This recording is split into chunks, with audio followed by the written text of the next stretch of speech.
So that little dot is the exact center of this ball. So now we'll deselect everything, press Control G, and it goes straight to the center. Because I've never moved my ball from the center of the scene, that made it real nice and easy. I actually didn't need to show that pivot point, but now you know about it.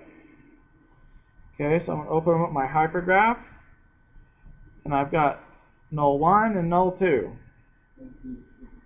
Null 2 is the pivot point. I currently have it selected. It's right here in the center. Now I have null 1. I'm going to rename these so I don't get confused. I'm going to call this one, what's a good name? Deformed area, or deformer position.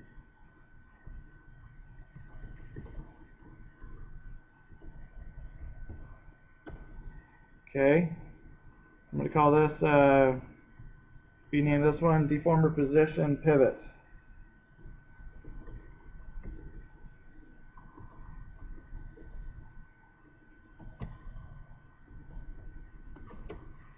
I'll probably go back and rename those at some point, but okay. So now I could possibly parent this like that, right? And then rotate. Oh wait, it's not working.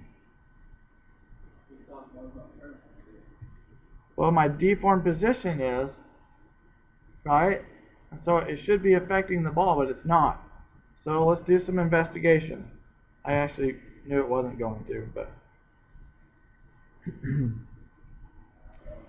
so let's look in our channel box. And remember, what types of attributes did we connect? Translate. That's the kinds of attributes it was looking for, not rotation. So how are we going to get our rotation of the center pivot to show translation?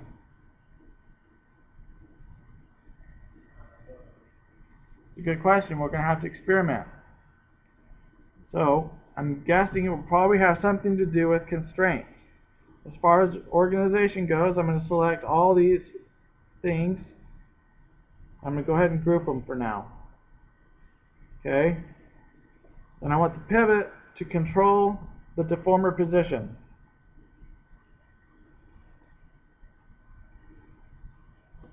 So I select the pivot and then add the deformer position to the selection. And now I'm going to go to constrain. And which constraint do you think we should use?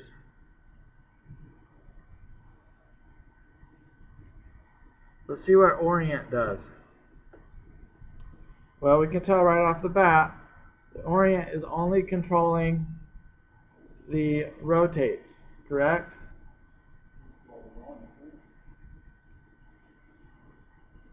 Well, is the rotate information? Well, let's see. We'll just experiment. Nope. Because the rotate values don't translate. They don't pass along the right information to the soft mod. Okay? That wasn't it. We'll just delete that constraint. Select the pivot. Shift select the deformer position. And let's try constrain, point constraint. Now if I rotate this, I'm getting rotation information, but I'm not getting, but it's not actually moving this because I didn't translate. Okay, that's not it. So we'll undo. Okay, let's try parent constraint. Okay, so if I rotate this, I'm starting to get something. Let's see if it's what I want. Okay, so it's actually, when I rotate the pivot, it's rotating and translating the controlled object, right? Do we want it to rotate and translate? No. Okay, so let's undo. We got some behavior that we wanted. So let's see if we can't leave this parent constraint on there and then break connections for the rotate. Let's see what happens. So now, whenever this rotates, it doesn't mean this is going to rotate. So let's see what happens. This may just explode and may be helpful. Okay. So now that looks pretty good. It's moving around the ball just like we want it to. Now we've got one other problem. The offset between this pivot, the deformer position, and the control, this handle, is what's affecting this deformation. So when they're both at the same spot, then we don't get a deformation, right?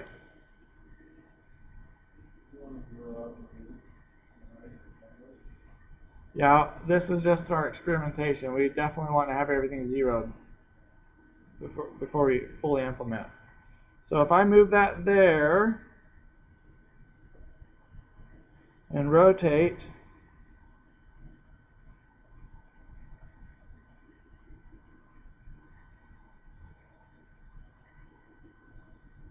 not really what we wanted, right? Okay, so let's try this. Let's see what if we use our deformer position pivot and shift select our soft mod handle, and let's try parent constraining that. See what happens.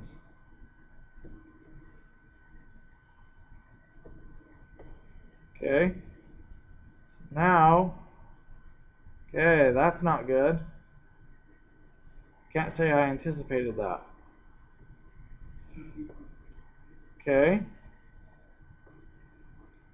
So we'll undo that.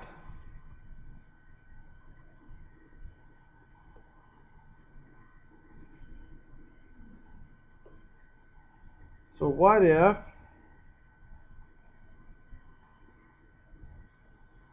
I honestly don't know the answer to this right off the top of my head, so maybe I'll experiment off the video and then we'll show the results on the video. That way you guys don't have to watch an insane amount of experimentation.